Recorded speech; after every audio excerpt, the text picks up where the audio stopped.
Just coming into the garage to clean up after doing the test with silicone and styrofoam.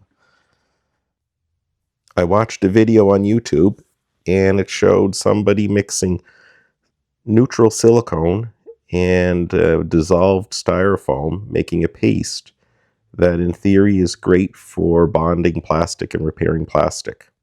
Seemed too good to be true, but I wanted to test it for myself, and I chose to use a car bumper cover as the plastic is generally difficult to bond to. Let's see how we fared out. For the test, I need a bumper cover. Where am I going to find one? Here we go.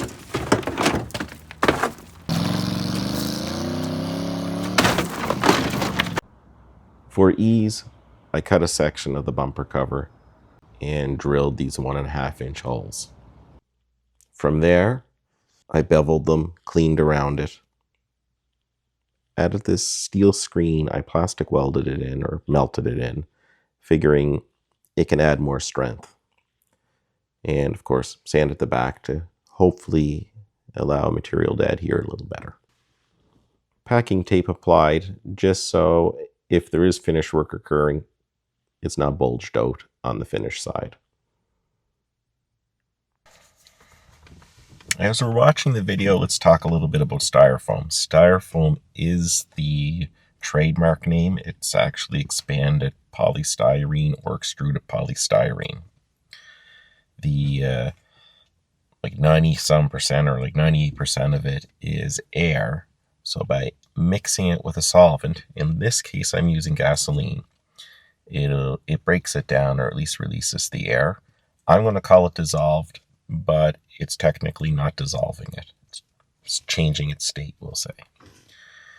The silicone I'm using, the video I did watch, they were using neutral silicone. I Googled a little bit.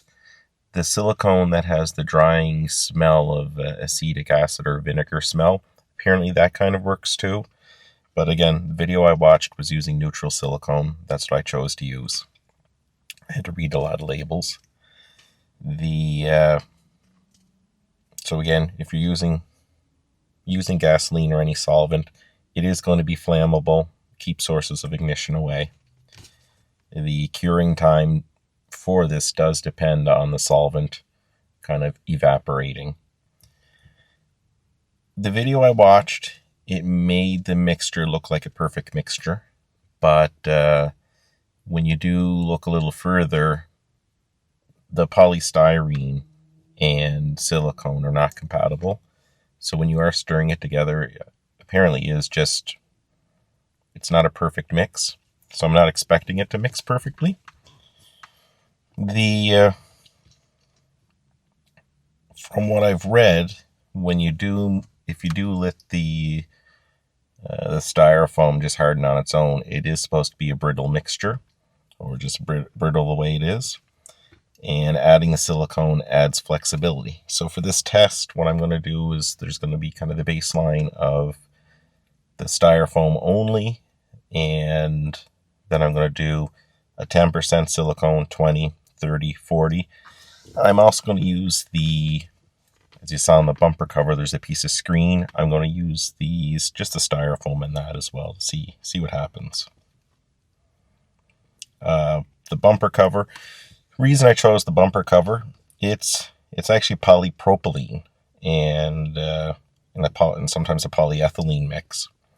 What's special about them is they are flexible, but they're also very difficult to bond materials to. So for my test, I usually deal with car related stuff. I'm always fixing bumper covers, so I wanted to try a new test. Normally for a bumper cover, I will melt the plastics together, and that seems to fare out well. But again, this is worth trying. So let's follow along the video and you can see what I'm doing. According to the video, it should take 2 days for the stuff to harden. At 2 days, everything was still soft. So we're on day 5 right now. Things seem to have hardened up better than I expected, but still probably not as good as it should be. Let's see how things fared out. We have the 10% mix, which was silicone, 10% silicone. Well, it stayed goopy. It hardened, like they all hardened. which one hardened the best. So the 10%, I'm squeezing it. It's solid. 20 solid, 30 solid, 40 solid. So I'm half thinking whether you go 10%, 20, 30, or 40% silicone doesn't seem to matter. Maybe one's more flexible than the other. We'll test that in a minute. The 0% ones, they harden, but I am pushing my finger in. Oop, there we go. Well, that poked through, so what would stop that is definitely the screen on this one. However, if it is soft, that's no good either. Bring this back over here. Let's do kind of a poke test. Will 10%, will anything bond to the plastic? I have my doubts. So I'm going to push on that. It breaks through fairly easy. Let's see how flexible it is. Okay, it breaks apart pretty easy. We saw when it was mixing, it wasn't mixing well anyway. So 10% I would call no good. 20%, we'll see if we can poke that through. How well it bonded. Oh yeah, it's going through easily. How flexible. It's a little more flexible, but same thing. It didn't really mix together. I wasn't expecting it to mix together anyway. But again, the videos I did watch, it kind of led you to believe they would mix really well. 30%. It seems to be, I'm using the most force so far, but it's still going to pop through. Is it flexible? Not really. They all have like that silicone feel, so I very much doubt you could put body fill over this, sand it, or even paint it. 40%, pokes through no problem. Check the flexibility. Seems actually stiffer than the others, but it is thicker. No good. This one with the screen, well, I can't push that through. But I suspect that is because, again, I melted a metal screen in there. The 0% on that,